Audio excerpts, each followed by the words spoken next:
Hello, in this tutorial I'm going to cover everything that is under the File menu button in your Google Doc. So what we're going to do here is we're going to click on File, and you're going to see all the options that you have under the File tab. So if you hit Share, it is very similar to if you were to come over here and hit Share.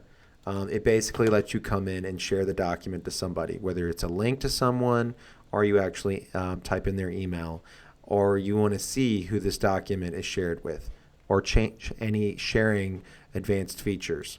Going back to the File button, New basically lets you launch into a new doc, very similar to Word.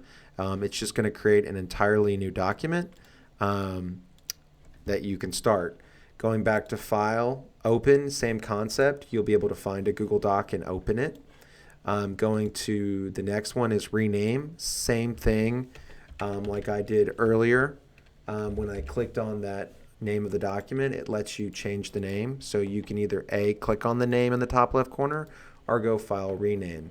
Now something really important that I recommend doing is anytime you have a real sensitive or important document, make a copy of it and then don't share it with the same people. That way you have something that you can always hold on to in case somebody deletes that copy from you and you lose it. The next thing you have going down the list is you have the function to move it to a location. The same thing as going to this folder and moving it as well. So Google's kind of got multiple ways for you to use these functions. Version history, same thing as going up to here and saying all changes saved in Drive.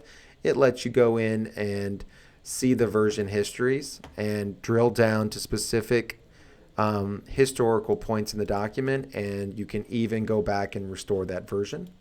It's a very nice feature, especially if lots of people are making changes and you lose something.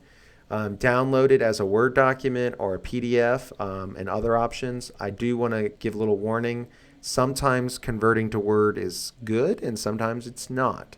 Publish to the web is really neat. If you want to embed this on a web page and allow anyone to see it, you can do it this way. Very similar to sharing it. You just get that embed code. And then if we come down to email collaborators, this is a nice function. This is where you could basically send a mass email to a bunch of people who are working in this document and give them notification about something at one time. So that's a really nice function. And then going down as email as attachment basically lets you type in an email to somebody and then lets you attach this document as a PDF or a Word document and send it to them if you wanted to do that. Moving on down, document details says location, owner, and time, and when it was created. And then if we go down to language, it's just if you want a preferred language to type in, this is where you could change it. Page setup is nice. This is where we change the margins. If we ever want to change the margins in a Word doc, or I'm sorry, a Google Doc. So I could do this. And I can also add page color. So I can give the page a background color, and I can also change from portrait or landscape or the size of my document and see how it made the changes. And then of course the undo button I showed you earlier works.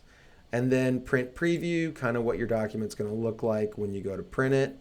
And then finally print, same thing I showed you on the toolbar. Okay, so that successfully covers everything under the File menu button in a Google Doc. And if you have any questions, please let me know. I hope this was helpful.